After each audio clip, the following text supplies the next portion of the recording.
സംസ്ഥാന വ്യാപകമായി ലഹരി മാഫിയയ്ക്കെതിരെ പോലീസ് നടത്തിവരുന്ന ഓപ്പറേഷൻ തൂഫാൻ നടപടികളുടെ ഭാഗമായി ഷൊർണൂരിൽ വൻ ലഹരി മരുന്ന് വേട്ട. ഷൊർണൂർ SMB ജംഗ്ഷന് സമീപത്തെ ഹൈമ ലോഡ്ജിൽ നടത്തിയ റെയ്ഡിൽ MDMA കൈവശം സൂക്ഷിച്ചിരുന്ന യുവാവിനെയും യുവതിയെയും ഷൊർണൂർ പോലീസ് അറസ്റ്റ് ചെയ്തു. പട്ടാമ്പി ഓങ്ങല്ലൂർ കുണ്ടൂർക്കര കാരക്കാട് സ്വദേശിയായ മുഹമ്മദ് ആഷിഖ്, പാലക്കാട് പുതുപ്പരിയാരം സ്വദേശിയായ ഷാജിറ എന്നിവരാണ് അറസ്റ്റിലായത്. പുലർച്ചെ 3:10 ചുടുവാലത്തൂരിലെ ഹൈമ ലോഡ്ജിലെ മുറിയിൽ നടത്തിയ പരിശോധനയിലാണ് ഇരുവരും പിടിയിലായത്.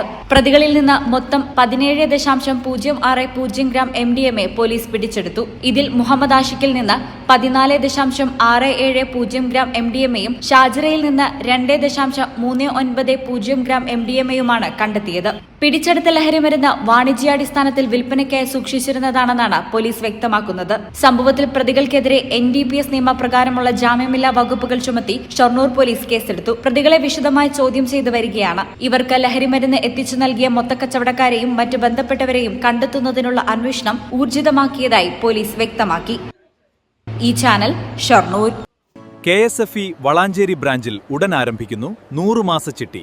25 ലക്ഷം രൂപയുടെ ചിട്ടി. വീട് പണിയാൻ, ബിസിനസിന് എല്ലാത്തിനും അനുയോജ്യം. വളാഞ്ചേരി ബ്രാഞ്ചുമായി ഉടൻ ബന്ധപ്പെടുക.